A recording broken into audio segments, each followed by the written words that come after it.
Anda yaşamak nedir? Siz anda mı yaşıyorsunuz? Kudret yurdunda anda mı yaşanacak?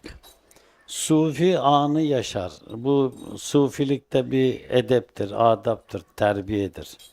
Yani ne geçmişin karanlığından kaygıya düşer, ne de geleceğin karanlığından kaygıya düşer. Ne geçmiş onu Kur'an ve sünnete tabi olmaktan, Allah'ı sevmekten alıkoyar, ne de gelecek korkusu, kaygısı onu Kur'an ve sünnete tabi olmaktan, Allah'ı sevmekten alıkor. Burada genelde Müslümanları yıkan gelecek kaygısıdır. Yani geçmişle alakalı da insanlar kendi kendilerine psikolojik olarak sararlar.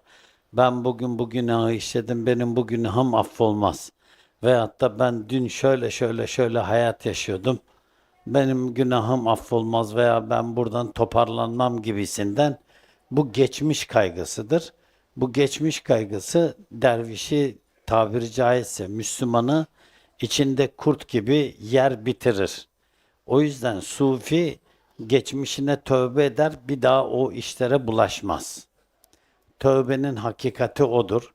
Ve bir de zikrullah halakasına oturduysa der ki benim geçmişimle alakalı bir işim kalmadı. Sufi asıl Müslümanları bugün eriyip bitiren en önemli şey genel olarak çoğunluk gelecek kaygısıdır. Ülkede de bu pompalanır. İslam ülkelerinde bir gelecek kaygısı vardır. Bizim ülkemizde bu daha fazladır. Yani normalde belirli bir kesimin altında yaşayanlar gelecekte nasıl bir hayat kurgulayacaklar, bunun kaygısını yaşarlar. Dervişler de bundan etkilenirler. En az etkilenmesi gereken dervişler olmasına rağmen en fazla Müslümanlar ve dervişler etkilenir. Kendince kendi kendisini bu ticaret yapanlarda daha fazladır.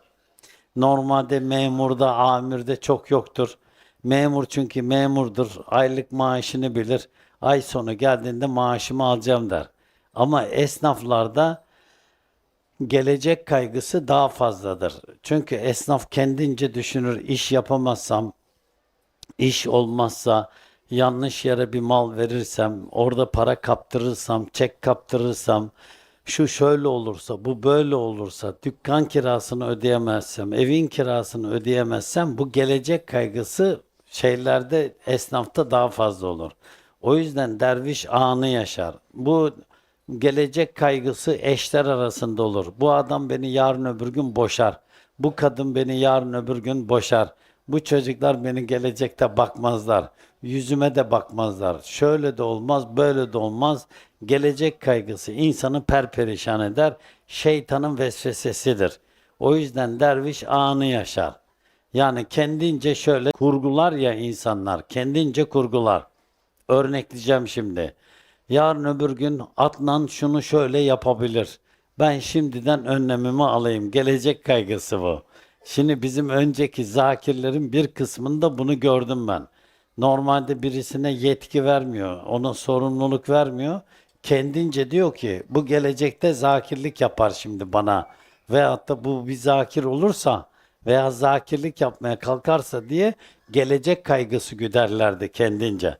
Ben de diyordum ki ya ellemeyin, millet hizmet etsin, herkesi çavuş edin, koştursun herkes, ne olacak bundan dediğimde birisi bana öyle dedi.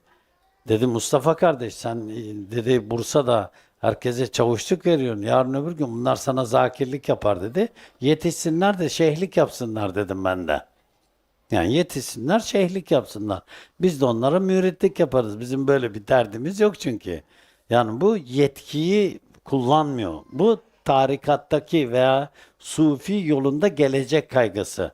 Birisi yetişirse benim makamıma oturursa, birisi güzel Kur'an-ı Kerim okursa, o Kur'an-ı Kerim okumasını başkasına verirse, birisi şunu şöyle yapar da benim tahtım sallanırsa, bu dervişlikteki gelecek kaygısıdır. Allah muhafaza eylesin.